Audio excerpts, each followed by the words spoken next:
Bambu Lab just released the third printer this year, the P2S. Is it better than the P1S and the X1 Carbon? You'll find out on the 3D Printing Zone.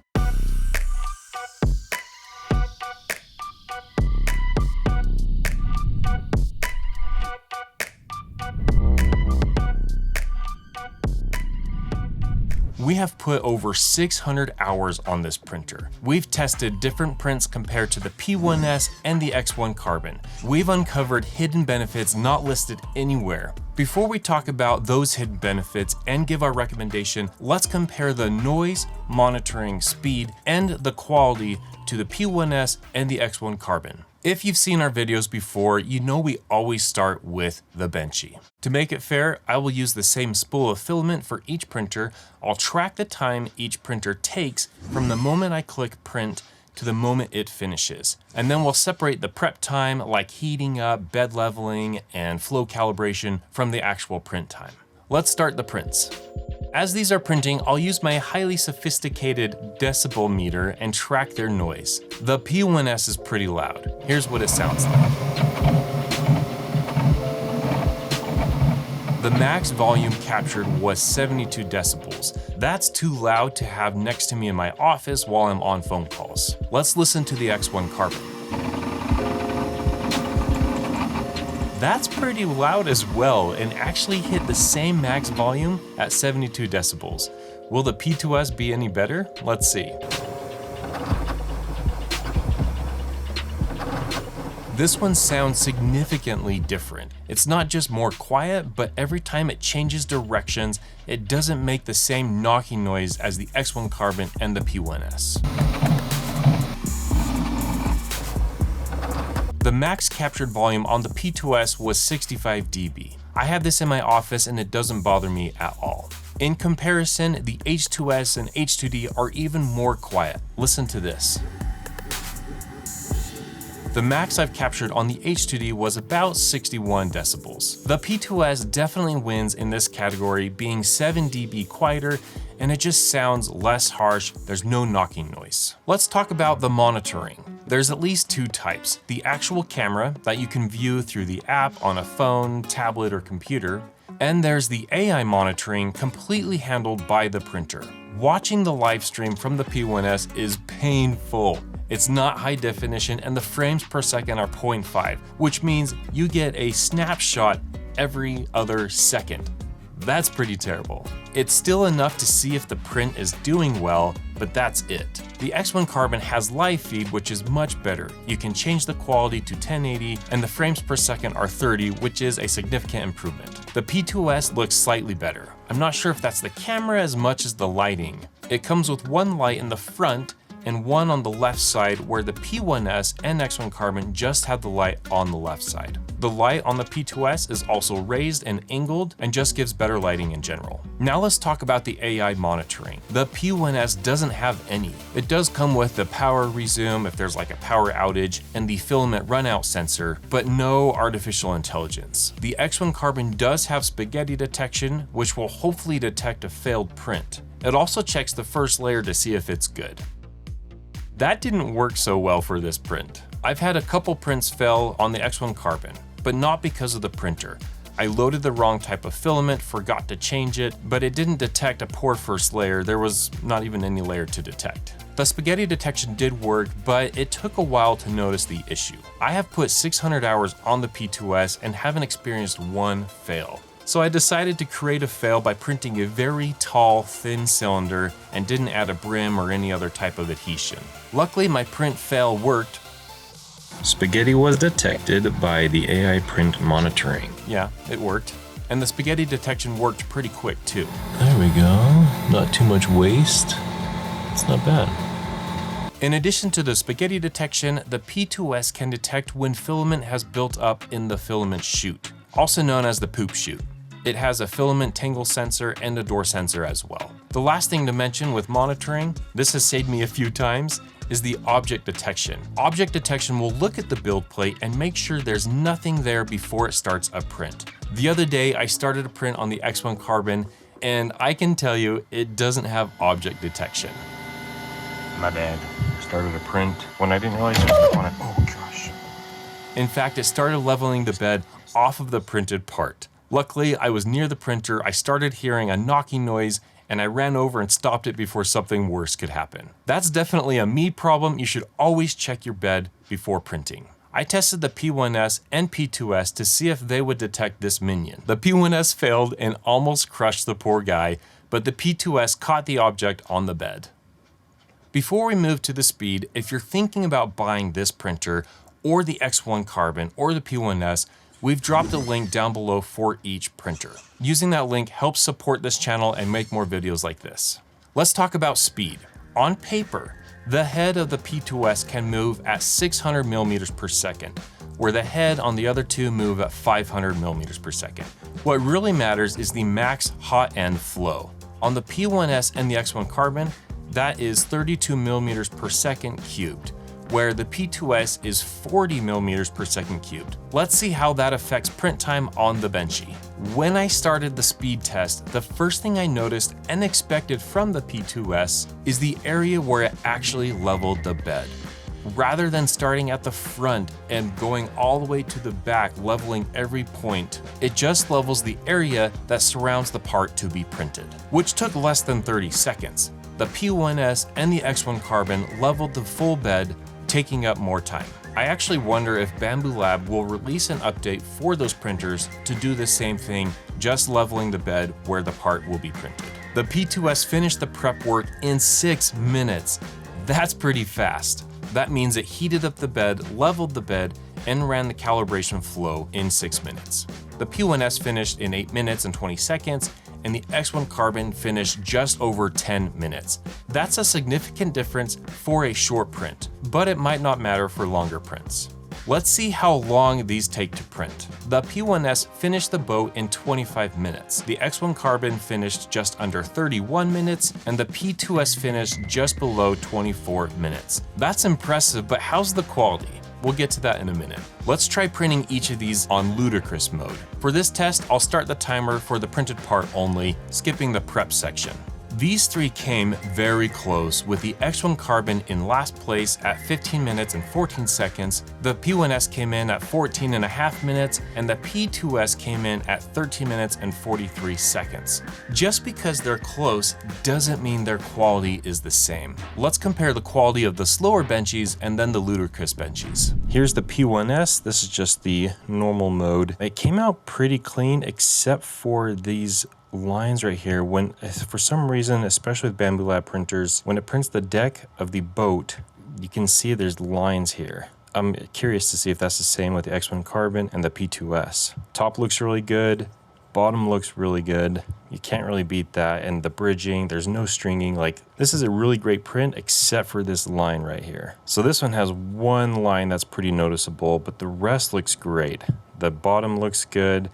There's like little to no stringing, and the bridging looks amazing. It's a great Benchy, but these were also printed, you know, it took longer. This one took 30 minutes. The P2S has that line, but it's a much harder to see. And on this side, it's almost invisible. Like, it's done the best job out of these three. The bridging is perfect. There's no stringing, and you know, the bottom and top, they both look really great. I would say the P2S is the best. X1C is second, and the P1S is definitely third. Now let's look at ludicrous mode. So these just, this line looks even worse on ludicrous mode. The fan wasn't blowing fast enough for this to print, so you'll get that when you print faster. It just, you know, is moving so fast it couldn't cool down enough to have a nice clean bottom. Everything else looks pretty good. There's really no stringing. The bridging still came out pretty well. Not as good as it could have, but really it's just this line that's the biggest notice, and this part right here. Now the X1C ludicrous mode came out a little better, I would say, especially with the line on the bottom. It has a little bit of sagging, not as bad. It did have some issues up here at the top. Everywhere else, I think it did better. Oh, yeah. This corner didn't do well on either of these. The P1S did a little worse. Now we have the P2S. This thing came out looking amazing. Like, I'm actually shocked. It looks almost better than the slower version. Look at this. There's little to no line on that bottom side. The top, everything just looks good. And There's a tiny bit of imperfection on this corner, but compared to the X1 Carbon and the P1S, I mean, this came out looking really good. And you can see the bottom actually has no problems here. I have a theory for that, and I'll share that in a minute, but everything else just came out looking really good. For a bow under 14 minutes, that's really impressive. The P2S came with anti-vibration feet, where the P1S and X1 Carbon just have these rubber feet. I switched out the feet and printed the benchies again, but didn't notice a difference in quality. That doesn't mean you shouldn't switch out the anti-vibration feet. I've heard those are just great to have on every printer, and Bambu Lab is putting them on those new printers. I just didn't notice the difference for this one test. Speaking of tests, the next test I ran was the calibration test. This looks at bridging, tolerance, retraction, stringing, and a few other things.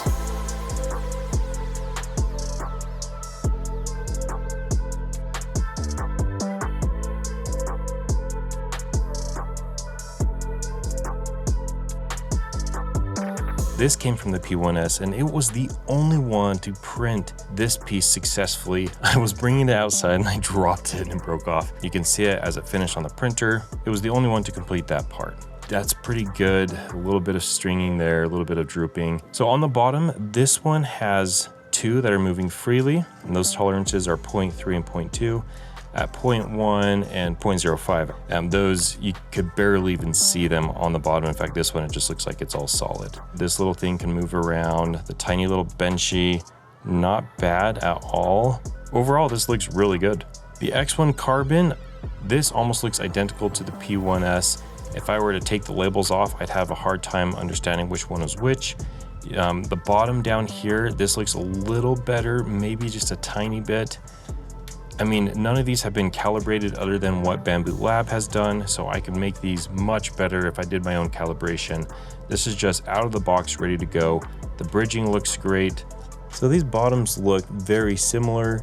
So when it comes to quality of these calibration tests, I really don't think these two are very different from each other. The P2S, it was so close to finishing this without breaking. It broke as it traveled over to this next part. That was the only stringing. The AI detection did not detect this. I think it was just so small and so hard to see. I didn't even realize that at first, that it had broke. Bridging, everything else looks great. This one actually did better on the bridging up at the top, but it had a little bit of an issue right here. It's very close. I mean, if you were to hand these to me, I couldn't tell you which one was better. They look so similar. Maybe this one has a little less stringing, but that's it. We've tested the noise, the monitoring, the speed, and the quality. Before I give my overall thoughts and talk about the hidden benefits, I printed off the spec sheets for each printer and highlighted all of the differences. We've covered many of those already. Something I haven't mentioned is the difference in size. It's like nothing.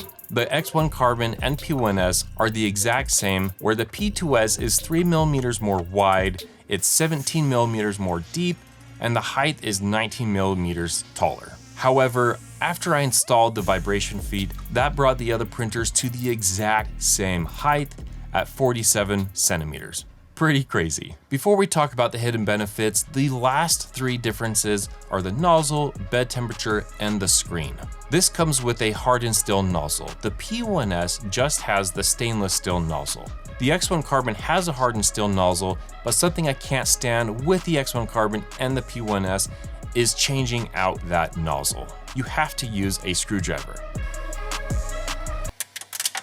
The P2S is just like the H2D and the H2S, where it's held on with a clip. That's similar to the A1 series printers too. It's so easy to change out this nozzle, and it uses the same nozzles between the H2S, H2D, and the P2S, so I can interchange those whenever I want. The bed temperature goes up to 110 degrees Celsius, where the P1S just goes up to 100 degrees. Let's talk about the screen. I thought this was a nice to have feature at first, but let me tell you, whenever I need to switch out filament or start a new print, it is so nice to have that screen and not have to pull out my phone to change the filament colors, to change the filament type, or to initiate a new print. You can do some of that with the tiny little screen on the P1S, but this screen is a game changer. It's a 5-inch screen similar to the H2D, H2S, and the X1 Carbon. It's one of my favorite upgrades on the P2S. Now let's talk about other favorite and hidden benefits. The spool holder mounts on the back and holds the spool to the side, making it easier to switch out spools. Also, you don't need to attach the holder with screws like the other two printers. You just slide the spool holder on and off. One thing that I love so much about this printer is it just disappears when it's not being used. The P1S, the P1P, the A1 series, when those printers go to sleep, the light stays on. I don't understand it. I feel like you could, put in a setting or something, just turn it off. I mean, you can turn it off manually, but then you also need to turn it back on. This one, when it's not being used, it disappears, it goes to sleep. And all you have to do to wake it up is tap the screen or open the door. Something else I noticed almost immediately is you're going to get stuff on the bottom of your printer. All of these printers have that issue. It just happens from time to time. But with this one, you just slide the junk out. There's a little lip here they put. That's not the same with the P1S. You can see it doesn't let me just slide it out. It's not the worst thing in the world. You can use a vacuum, you can kind of pull it out. But that's just going the extra mile, trying to make things easier. Same thing with the X1 Carbon. It doesn't have that little angled ledge, where this is just, it's smooth and it comes out just like the H2D and the H2S as you're seeing here. The next improvement is the nozzle wiper mechanism in the back. With the X1 Carbon and the P1S, they have this little wiping thing back here and a flapper. It works, but the real improvement was taking this little silicone wiper and changing it to something that's much more effective, having this nozzle wiper instead of that tiny beam. This wiping mechanism also works better, and it has AI detection. So if your poop chute gets clogged, which I've had that happen, the print will stop, it'll notify you, so it doesn't start to get more junk inside of the printer itself. The next thing, which is so amazing, is sliding this bed in and out. The P1S and the X1 Carbon have these corner guides, but honestly, they work, I'd say 85% of the time, maybe that's being generous. When you slide the bed in, this is usually what happens. It'll go over on one side, or you won't have it automatically aligned every time. It's kind of a pain. It's not the worst. It's better than having no guide, like a lot of printers I still own today for some reason. But watch this one. You slide it in with that triangle, and it just sinks every time. Watch again, just locks in. Something else I don't think is noted on paper is the nozzle wiper. This is the same with the H2D and the H2S as a wiper nozzle, and so far I've never had to clean that. The filament that's on the nozzle eventually falls down. It's just another added tiny detail where Bambu Lab goes the extra mile to help us have a better experience. Another nice feature to have is the ability to easily pick up this printer with these handles down here at the bottom. This handle actually has an opening where the cool air intake can fill the chamber. We'll talk about that later. But on the X1 Carbon, the P1S, there's nowhere to grab. These handles are on the H2D and the H2S, and I absolutely love them. I've used them multiple times already.